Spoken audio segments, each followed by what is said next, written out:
Okay, here we are. I am with Nathan Perrott, and this is Warrior Mindset Chat. And Nathan and I go back, how long have we known each other for now, Nathan? About 15 years or more, right? Yeah, it was 15. Yeah. It was the 2007 training So, camp I went New to Jersey. in Jersey. Yeah, the Devils. Yep. Yeah, I'm not good with math, but it's probably about, well, 14 years, right? Yeah, those were a pretty good guess. 15 years. Yeah. So, why don't you explain how we met and kind of give a brief history of Nathan Perrott? Oh, how we met? Well, you were taking me around to those boxing gyms. We met through a mutual friend in the NHL, Mm-hmm. and I was before that. Before I went to camp, I was out training in Santa Monica. Yeah, I remember me telling you that story, and Yeah, I that think so. gym. I forget the trainer's name, but he used to run camps for Sugar Ray Leonard back in the day, Right. and they had that model boxing there. So I would show up early and work hard, and Yeah. the top 10 model boxing, right? Anyway, so it show anyway. So he was like, "Oh, you could be a heavyweight boxer," and then when Dan, our mutual friend there, Yeah. kind of put me in touch, I was like, "Yeah." And then you took me and we met with Tommy Brooks, and then just started hanging out in the gyms, and I kind of fell in love with it, and we became good buddies, and and just I eventually got sent. It was too bad I got sent home. I should have just paid for my own place that year. Looking back, Stay in Jersey. I Yeah. probably would have played with Jersey that year. Instead, I went back to Toronto and had a American or what amateur tryout or professional tryout with Marlies, and it didn't work out. But then I started amateur boxing. Yeah, But in didn't you go to Toronto. Russia in between? You went to Russia. I went to Switzerland at the end of that. I played in the Quebec Senior League Yeah. that year, and then I played in Switzerland with Bern. I never actually Yeah. played a game though. I just It's a went good over place to there. be, though. Yeah, they just had me take the warm ups and try Yeah. and scare people. We lost in Game 7 of the final. I've got a jersey. I've got a silver medal. But if you go on Hockey DB, I'm like one of those guys that just say I played and never actually did. Well, that's not entirely true, but yeah. But yeah, I took every warm up though. I Yeah. remember John Van Boxmeer was the coach, and Right. he From was like, where he played in Toronto, I think, right? yeah, Montreal. I think he played in the Rangers too, didn't he not? Might have Or he was finished up. with the I Rangers I organization. think he started in Montreal and then he ended up in New York. Yeah, if I remember right. Yeah. Yeah, Big I right-handed don't remember his defenseman, yeah. playing career, but yeah, Yeah. great guy. But and we were playing Davos in I think it was like game 4 or 5. It must have been game 4. Or was it? I can't know. Was it? I can't remember honestly. Yeah. But he says to me, "I'm going to put you in tonight, right?" And I'm like, oh, "Okay, awesome." And I was like, my first week there, I was terrible, right? I hadn't really been skating at all, and I played 2 games in the Quebec Senior League, which it's the toughest league in the world, but the hockey isn't that good. The Swiss Elite League is probably the second best European league, right? Russia being number 1. Yeah. So anyway, I took me a bit, but I caught up to the pace, right? Like in about the second week I was there for 7 weeks, I believe. So after the second week, I was right on par with everybody. Anyway, so there was this. He was another Jersey guy, draft pick, Bergelin. Eric Bergelin. Yeah, I kind of remember him. Yeah. He was from Finland. He was a Finnish guy. Pretty sure he was a Finnish guy. I might be getting the name wrong, but he was over there playing. He was under contract for the next season, and they were going to sit him out because he was just, he was a great player, but he was just having a bad spell, right? Like it happens, ups and downs, right? Yeah. So he was going to put me in, and I think they at the end of the day, like when it came game time, he ended up scratching me instead because he was back next year and didn't want to ruffle any feathers for the following season. This was during a lockout year, so that's why you were over there, right? No, this was just me at the end of my career. Oh, okay. Skills were fading fast. There was a lot of guys that went over to that. Yeah. My lockout year, I played in.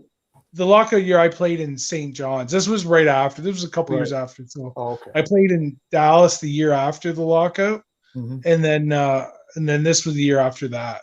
Yeah, because I didn't get a contract, and when I was in Dallas, I only played 23 games.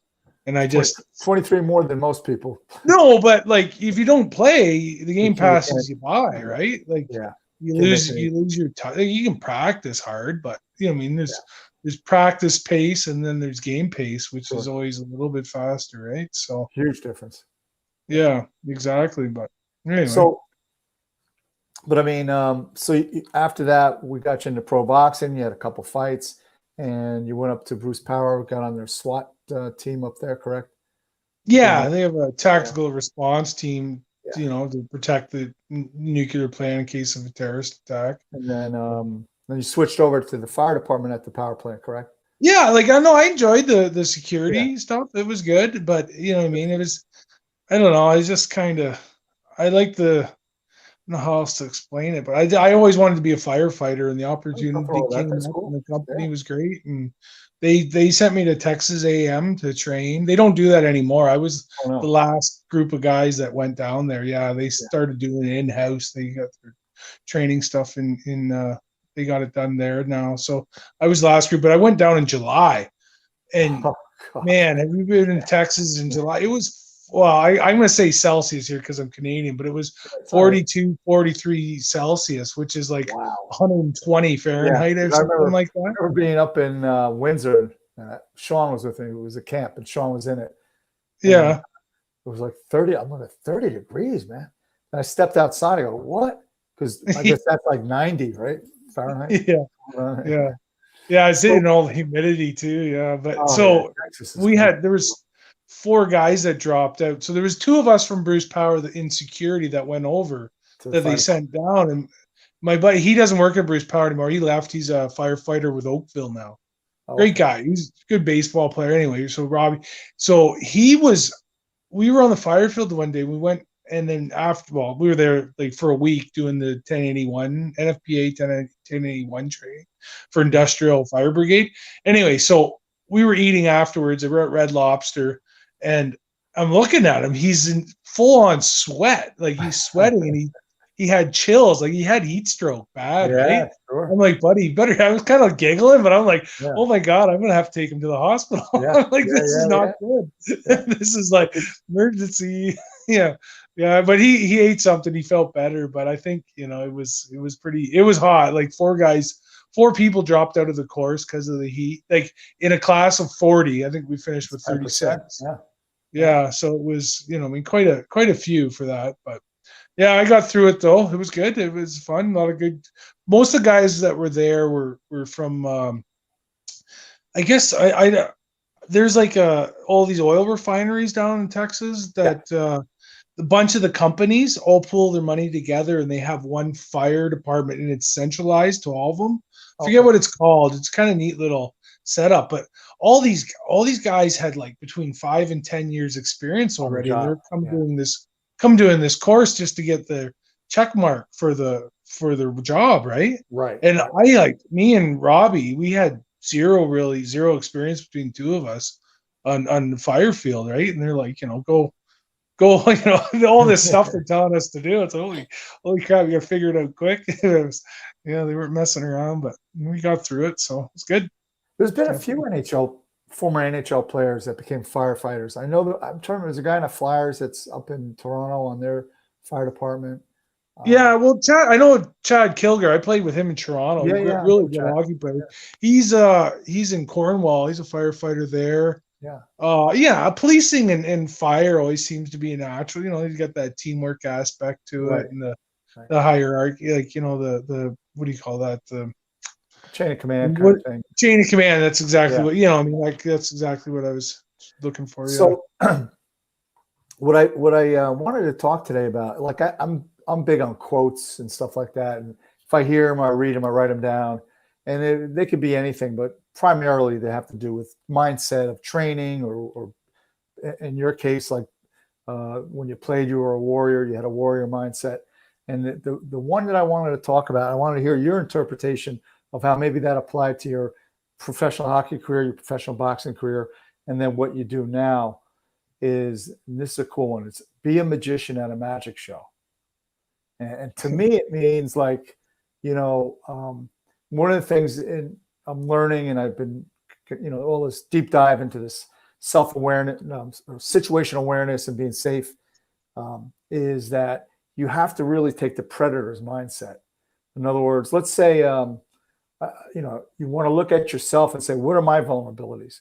Well, I know mine are. I'm a pretty small guy. I'm not threatening looking. So I have to look at myself through the eyes of the predator. And then I have to react to circumvent or kind of equalize that, whatever my vulnerabilities are. But the most important thing, and the first thing, is to understand and recognize what they are. So that's like, you want to be a magician in a magic show, kind of know what the trick is, what this guy's going to do. In fact, when they talk about home security, you're supposed to walk around your house and in your mind's eye, well, where would I break in? How would I break in to the home? And again, that's kind of like you're taking the predator mindset and getting a better understanding. So to me, that's my understanding of that quote. I mean, it can be applied in all different ways. I mean, it can be applied in athletics. Our hockey team, what's our weak point? Well, we got a bad power play. The other team, that's a vulnerability. But in your case, how does that? How would you? Well, I think you can also go the other way with it, Mark. With what's your vulnerabilities, but also with what your strengths are, right? So what do you like? What if I'm good at? Obviously, I'm good at throwing punches really hard. So I want to make sure I hit people really hard, right? But you know what I'm saying, right? Like, like you want to be true to your strengths as well to your weaknesses. You got to do both, right? Mm-hmm. I think anyway. But that's kind of like, and that's part of being a magician, because you have the strength now. You're going to use your strengths to show up at that magic show and say, "Hey, I know what you're doing. I know how you're doing it." Yeah. But you can also appreciate what he's doing too, right? You know what I mean? Yeah, that's a great point. They can appreciate what he's doing, and maybe you can always pick something up new. Add another tool to the toolbox. Well, that's it. Yeah. I mean, one of the things I always wanted to ask you is, when you as a in the NHL and pro hockey in general, if you're that guy that the team looks to be a protector, was your mindset pretty much the same going into a game as it was going into a fight? How did you mentally prepare? So you're playing for Toronto, and you're playing up against I don't know, pick a Georgia LaRock or somebody like that. In your mind, what are you thinking of the night before the game or the morning skate? And then, like, what's going through your mind before a professional fight? The day of. Is it different, or is it pretty much the same? Well, like, I try to stay relaxed as I can, because you burn a lot of nervous energy, right? Sure. So, but like when you're preparing for a fight, it's a little different, right? Because in a hockey game, you don't have to always fight. Like I always let the game dictate the outcome of the fighting, because if some games it wasn't required, and some games it probably wasn't even beneficial to fight. So. You know what I mean? Like, but so some it's games, not a scheduled event like a fight is. Yeah, exactly. Yeah, you show up to a fight, it's on, right? Like, that's all there is, right? That's the show. Yeah. But hockey game, you're gonna, I probably averaged a fight every 3 games in the NHL. I think it was right around there. It might, and it's probably right around that for my whole career, right? For all my games, I was probably about every 3 games I had a fight. So it didn't take too long. I knew I was going to fight most nights, right? But you just, if you think about it too much, you overthink. You just, you train, you be ready, and you just let your instincts take over, kind of stuff. Which, so let me ask you this, because I was talking to Laidlaw about it, and I think the difference between a hockey fight and boxing is the bell goes off. The guy's going to come across the ring, and you're engaged. In a hockey fight, as to what you just said, you don't know. It could be you get a tap from the coach, say, you got to go with him, or it's a spontaneous event where, somebody, a teammate took a cheap shot, and then you grab the guy and you go.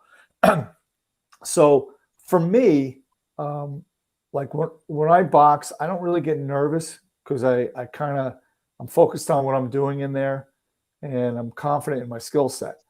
When I fought on the ice, even though I was never a professional player, but the games I played and I got into a fight, during the fight I was okay, but then I get to the penalty box, I start shaking because my adrenaline was so jacked up. Did that happen to you, or you were just still? Oh yeah, early on, but I had probably had over 350 Right. hockey fights in my life. Yeah. So like after a while, you just kind of eat. You Like get that it's jacked you up don't heart get rate.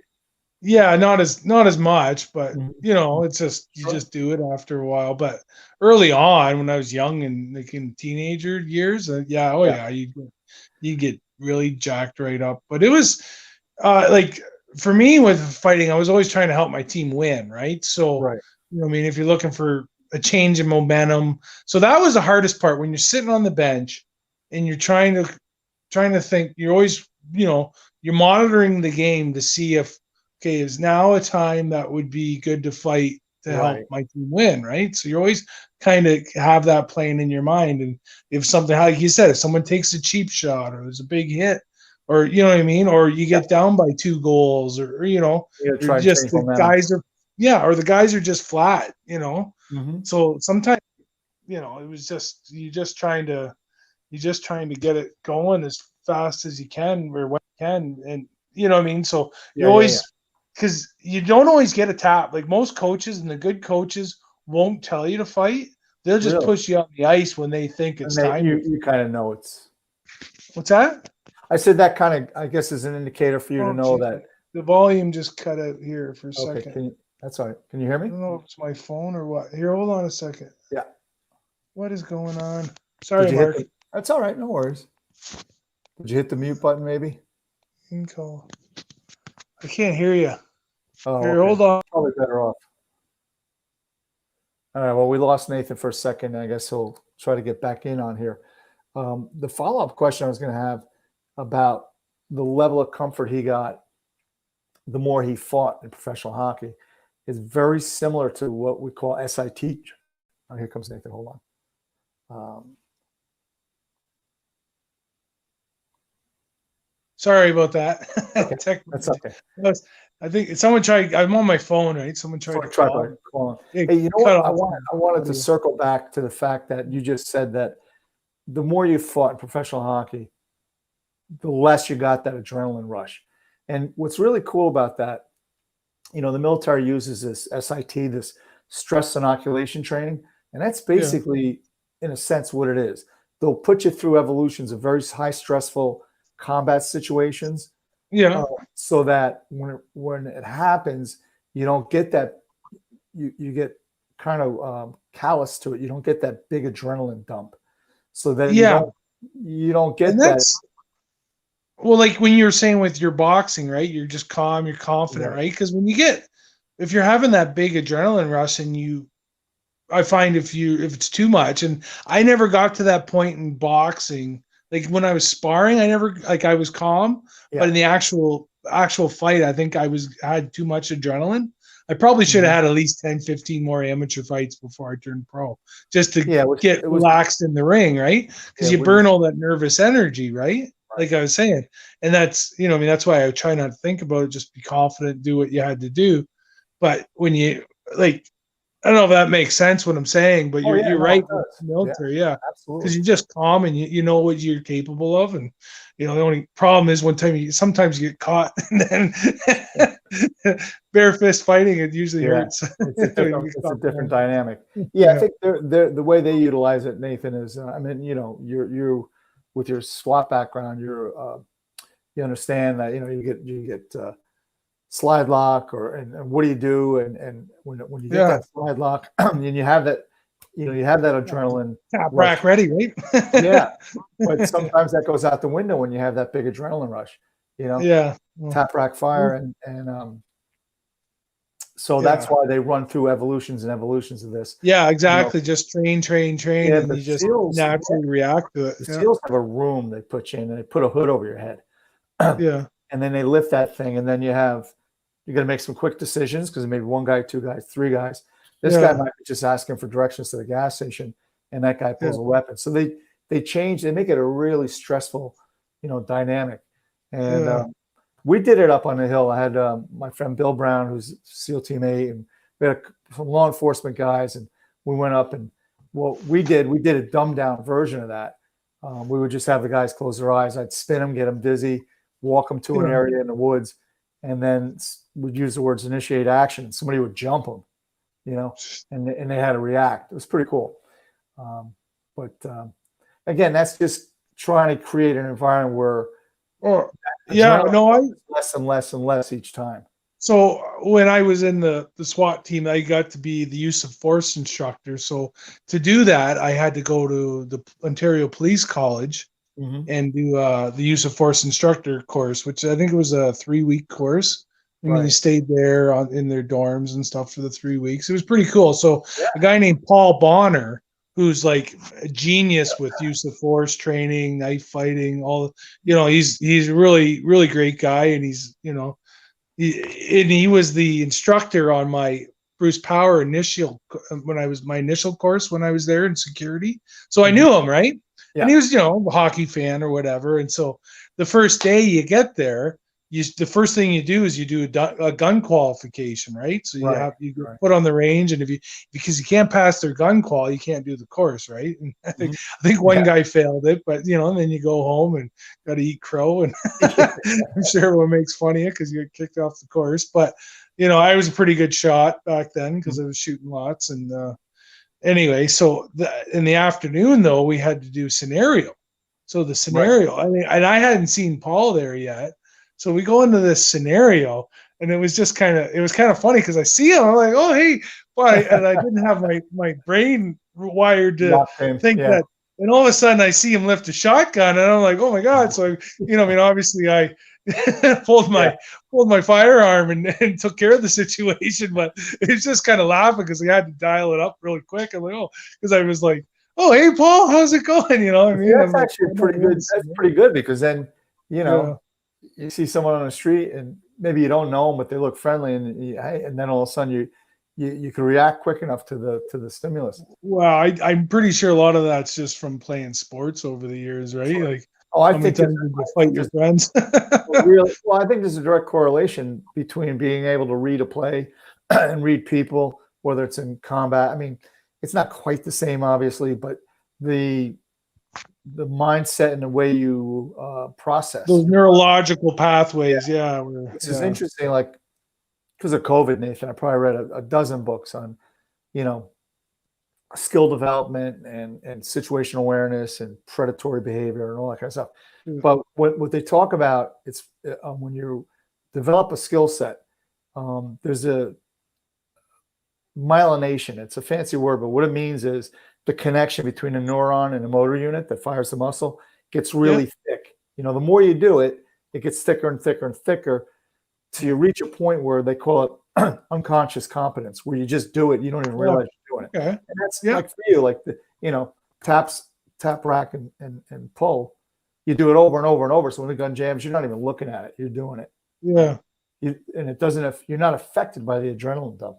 And it's the same thing in hockey. I mean, that's why for you guys that are forward, you'll stand in front of the net, and how many times you'll do 20 minutes of redirects, because in a game the guy wires it and you make the play, because it's an unconscious competence. Got a nice scar from not making the play. Yeah, sometimes that happens. Ovechkin took a guy's ear off on a power play with a slapper. Oh, geez, I wouldn't doubt it. You can shoot. Yeah, they had to sew his ear back on. Yeah, so it's a dangerous place sometimes to be in front of the net. Yeah, but they can shoot the puck pretty hard nowadays. Yeah, oh man. So, boy, what happened to the Islanders last night? I don't know. I can honestly say, yeah. Wow. Well, 1-0 or 8-0, doesn't matter. It's just one game, that's right? true. If you're gonna lose, is that the end of the series though, or is it still game 5? So now, Tampa's up 3-2. Yeah, 3-2. So whatever. They come back, win next game. Yeah, game 7. Who knows?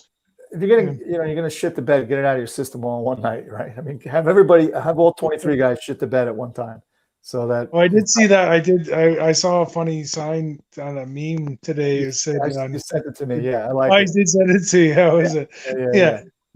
Tampa. We have the Stanley Cup, the Super Bowl, and Ron DeSantis. No taxes. Yeah.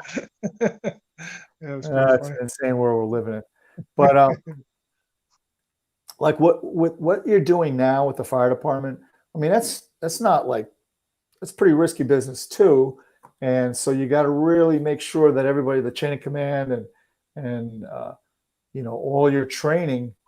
I mean, there must be an enormous amount of training that goes into this. Oh yeah, we train quite a bit, right? Because I mean, I'm also a volunteer fire department on the volunteer fire department, which we have way more actual calls. Like so at the nuclear plant, it's all about prevention, right? So there's Right. the odd incident, a lot of medical calls there, a lot of false alarms, it's a good thing that there's not a lot of fires at a Yeah. nuclear plant. Like it's That's a very you good thing. know, Yeah. and it's well, yeah, it's the most dangerous thing too. The plant is fire, right? And that's like Yeah. worldwide. That's the most dangerous thing. That's why they have us there. And so, I mean, we do a lot of training. So my new role I took on just recently was, I'm the drills and exercise coordinator. So part of staying competent and doing these drills and maintaining our license requirement because the government regulates us and we have to do so many drills each year. So I help coordinate that. Actually, we're getting into drill season here, so I'm pretty busy at work with that. But it's good, you know what I mean. Yeah. So we do all Practice. these drills and stuff, Yeah. and it gets me off of shift work for a few years and gets me on days. And Well, I mean, you stay in great shape still. I mean, you know, you're a big man, and I've seen what you can do with your plyometrics and your walk-away push-ups and everything. You have, I've been around a lot of athletes. You're probably one of the, if not one of the strongest, explosive too athletes I've met. And I mean, there's some genetics there, but it's also you get at it, you work hard. Right. So it doesn't come easy, right? no, well, you can have whatever genetics you want if you're not going to train it. You know what I mean? It's not Doesn't going to. matter. Yeah. Yeah. Like I look at my kids now, like, Andrew and Kevin, and Bruce. They all train. Kevin took a little bit longer to get him into it. But he's into Now it. that he's into it, he's starting to really enjoy it. Where Andrew's always been pretty hard, and Bruce has always been training pretty hard. So it's kind of fun to see them all kind of enjoy sports and train hard and work towards that goal, of Oh, yeah. making it pro. So it's fun. I mean, you never know if they make it, but I mean, they learn good values on how to, be Absolutely. a good person Yeah. and how to be a good teammate and how to, put the effort forward and all that stuff. And it's good. I did a chat with Tom Laidlaw this morning, and the topic basically was, or yesterday rather, what's today? I don't even remember. It was yesterday. Single sport athletes, multi-sport athletes, Oh yeah. and what all the data shows, and also anecdotally, and what are your thoughts on that? Oh, I don't know much, but when I grew up, I played every sport. Right. Every one I could, right? Like I was Yeah. no good at baseball though. I can't like it's funny because Andrew was a tremendous baseball player, Yeah. and he still is actually. Oh, yeah. Like he's a pretty good, gifted athlete all around. I just can't see, right? You can see my glasses. I've been Yeah. wearing No, them since I was 3 years old, right? So I don't. I had a good arm, so they put me on the pitcher's mound, and Yeah. I took out a Chevy Camaro windshield, I think, and then they moved me over to first base after that because Oh yeah. I had no idea where I could throw really hard, just no clue where it was going to go. Oh yeah. Yeah. Yeah. My eyes I weren't so just great couldn't hit a either. ball. Not Yeah. the easiest But thing, no, round ball, round bat. yeah, but I played lacrosse growing up. When I was in junior B, we won the All Canadian Championship. Even though I couldn't catch a ball, so they put me in the net. I could jump in front of one. Yeah. Sucker for punishment, I guess. But, yeah. So my belief, and I'm going to guess yours is too, that you really need, up to a certain age, and then you can start to dedicate to that one sport. But growing up, I think and all the data again shows that, in fact, 90% of first round draft picks in the NFL were multi-sport players. Well, it just develops so many more pathways Attributes. neurologically and Yeah. all that. Yeah, like you just learn. Anyway, there's all kinds of reasons for it. One, you just don't get burned out from that sport too. Right. I'm That's sure that exactly happens right. a lot too. The average age of kids quitting hockey in the States is 12. Oh yeah, 12. Yeah. It But has. yeah, well, you think and I understand the financial obligation of being Right. a hockey player when you're young, like for the parents. But I Yeah. think some may in hopes that their kids do better. They Yep. maybe push them a little harder than they need to be. And I get it. Like I understand that part of it, and it's funny because like Andrew had that showcase in Erie, right? Yeah. And they went really well. Like, and Kevin was there. Why don't we just explain that? So anybody listening, explain kind of Oh, what okay. that So was the about. Ontario, yeah, the Ontario Hockey League, which is basically the NCAA up here in Canada, right? They it's same kind of level of hockey, but so my oldest son plays for it, and they didn't have a season last year because of COVID, or the last season because of COVID. They shut down the season the whole year because the government wouldn't let them play, right? Where every other league played, like the USHL, Yep. the NCAA, the Western Hockey League, which is in Canada as well. They're out west. The Quebec Major Junior League. They all played except for the Ontario League. You know, whatever, government tyranny, whatever you want to call it, just over abundance of caution. Who knows? Whatever it was, they didn't play. So Andrew wanted to play. He went over to Slovakia. He had this idea of putting a showcase together. He came back, talked to a few buddies about it, and they all went together, worked on it, and went off really well. And there was 0 COVID cases out of there. No one was wearing masks, and they had over 70 NHL scouts there every day. Played 9 games each, and then there was an extra game for all the prospects. You still there, or are you frozen? You look frozen to me. Did I lose you, Mark? Uh-oh. Is that my phone? Are you there?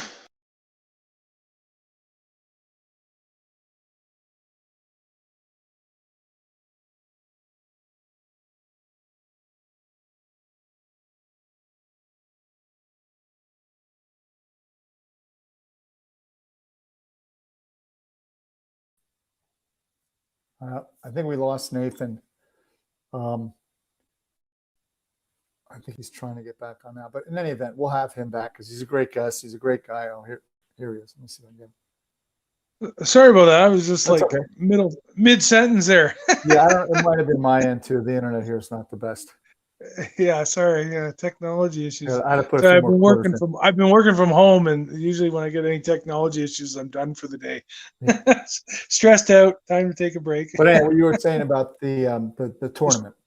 Yeah, so all the leagues played except for Andrew's the league he was in, right? And so he decided to put on this showcase where the teams they played 9 games each, and then there was a 10th game for all the first year eligible players in the draft, NHL draft this year, because a lot of these players didn't get a chance to play in front of the scouts, and they had over 70 NHL scouts there every day. GMs were there, Yeah. presidents of teams. They're all showing up because all these players they wanted to make decisions on, they didn't get a chance to see play all year, right? So Right. they were pretty happy, and it went off really well. No COVID cases throughout the whole tournament, so it was good. Yeah, it was a great Went tournament. really well. I followed it. Everyone Yeah. played well. Yeah. So my middle son Kevin, Yeah. who never played a junior game in his life, except for he was supposed to play junior B in St. Mary's this year up in Canada, but they didn't have a season, right? Right. Same thing. Anyway, so me obviously just being lucky enough to be Andrew's brother, he was allowed to play in this tournament, right? And I know there was some apprehension from a few agents or whatever, and people that didn't like him. But honestly, he played. Like, I watched every game. He did not look out of place.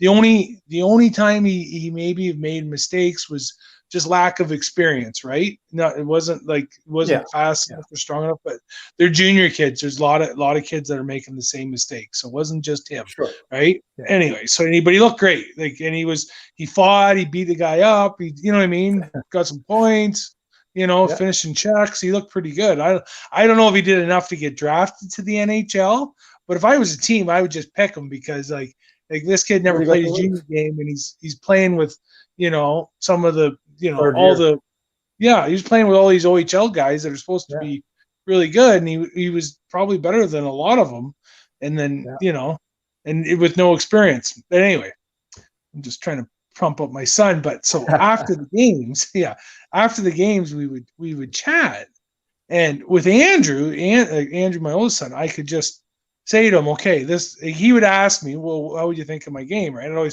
always kind of wait for him to ask, right? Right. Right. Kevin, I was getting excited because I know he lacks the experience, and I was trying to teach him some technical stuff, and I learned that I needed to wait a little bit longer, probably 2 or 3 hours after the game, after he's Right. eaten Yeah. and calmed down. And where Andrew, I could tell him right after, right? Like he Yeah. would Well, he would be open, he'd he's want to been hear there. it right Yeah. after. Yeah, Yeah. but He's got the experience. no, I just think it was just different kids, right? Different kids Where too. Yeah. yeah, where Kevin, Yeah.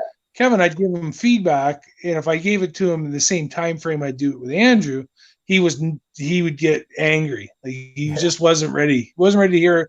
You know what I mean? Needed some time to calm down. Where I was probably more excited to tell him where things he needs to work on. It's like it's not like I thought you did great, but he would just hear it as awful, right? Negative. So instead, Yeah. instead I just let him cool Yeah. down, calm down, and then you know what I mean, break down his Yeah. game after.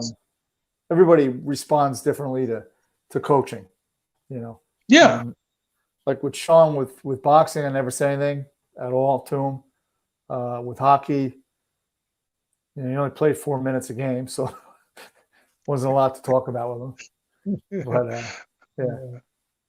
But yeah, well, it's funny. I would say to Kevin though, I'm like, listen, Kevin, if you want to have a chance of being a pro athlete, like you have to learn from your end to be receptive to coaching at the same level that the coaching is being offered. Because you know, what I mean, I'm your dad. I'm gonna respect the fact that I need to wait longer to talk to you. Yeah. But if I'm your coach, I'm going to tell you it. when I'm going to tell you, and if you're not listening, I'm going to get rid of you. Right. Right. And it's that simple, right? So you got to learn how to. It was funny. I had Bruce. Yeah, little Bruce. He hates loud noises. He's got like it's like an audible thing. Like he's just not into loud things, right? And some of the coaches he's had over the years would be yellers, right? Right. And I'm like, I would tell him, it's like, okay, Bruce, if coach is yelling, just means he's having a hard time explaining something to you. He really wants to tell you something. He really wants you to understand it. But for some reason, he can't do it any other way. All you have to be able to do is turn the volume down in your head, and try to understand what he's trying to teach you. Right. And I think it helps a bit. So I remind him of that once in a while. But yelling's probably not, especially when they're little, it's probably not a good thing to do, but some guys are going to do it. It's just the way it is. Guys yell. But anytime I've been on the ice when I'm coaching, like sometimes you get frustrated and yell, but for the vast majority, I always tell, I'm like, okay, if my voice is loud, I'm not yelling at you. I'm just yelling so everyone can kind of hear me, right? But people, I don't think most people, unless they played or coached, understand how loud it is in a rink during practice. Yeah. For you to get your points across. Acoustics and stuff, and it's really rough. So it's hard to hear. Couldn't imagine. In terms of your mindset when you played, how much of that you think has passed along to the boys, to Andrew, Kevin, and Bruce? Oh, they're all pretty aggressive players. Yeah. Yeah, they all want the puck and finish their checks. Yeah, I think there's certainly it's interesting because you look at some players that played in the NHL and then their kids play and they have the same game, and then you have others that it's a completely different game. Some it's a little bit of both. Like if you look at Claude Lemieux and you look at Brendan Lemieux, Brendan tries to do what Claude did, but he's not as physical. He's not as big as Claude was. So it's a little bit difficult for him. And then you look at I don't know. Yeah, I was gonna say I don't know Claude's childhood and how he grew up or whatever, but I'm sure his son maybe have had a little bit easier of a lifestyle. Sorry, I'm walking around. I'm trying to get my steps in. I don't know if that's messing you up or not. No, is that messing you up? Not at all. It was like my Fitbit's telling me to walk right now. I'm a slave to my Fitbit. That's good. That's good stuff. So I guess it's better than other things I used to do. Yeah, we will. But it's interesting when you look at players and even fighters. You look at sometimes the talent, and I think what you're alluding to is the lifestyle is different. So Shane Mosley was a really great fighter. His kid is okay. You look at Chavez, his kid's a handful, but he didn't grow up like his father did. You know, Chavez Senior grew up living literally in railroad cars.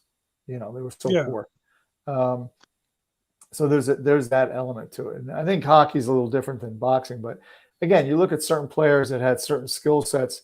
Sometimes their kid is either completely different or a hybrid.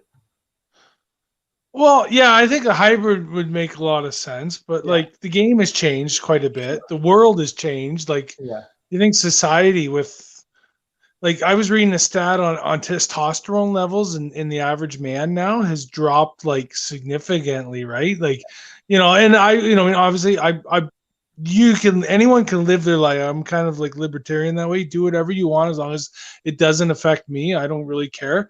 But or anyone else, you know what I mean, to that aspect. But like, you know, like vegetarians, like if you don't eat meat, you're probably not going to produce a lot of testosterone, right? Just naturally, right? Additionally, we're surrounded by chemicals, you know, like in your shampoo, your soap, underneath the sink, and the foods we eat, all the additives, so much soy in food. That drops your testosterone, the soy, and it's and it's just there everywhere. So you have to do what you can to combat it, right? But that being said, you know, it's just the world's changed, right? So sports, like you think about how many fights are in a game now, where you know what I mean, they just it's the rules have changed too in the game, where the game was opened up, there's faster, there's less. Their fourth, like the thought processes, your fourth line could probably play in your first line too, right? Like, it's just, I don't know if you agree. I think you will. Once they removed the red line, and it opened it up for all these guys just to fly 1,000 miles an hour. You know, it changed the game tremendously, because it used to be the neutral zone was really clogged up, and it was a lot of hooking and a lot of slowing down the play because you were congested. You can't run it. You know, you can't wire it from your goal line out to the far blue line. You know, so it changed the game. Some ways better, some ways I don't know if it's better.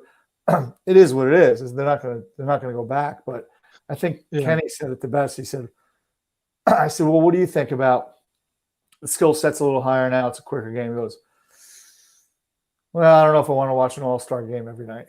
You know. Yeah, exactly. But you don't. Playoffs are great though. It's tightened up. It's a smaller rink for.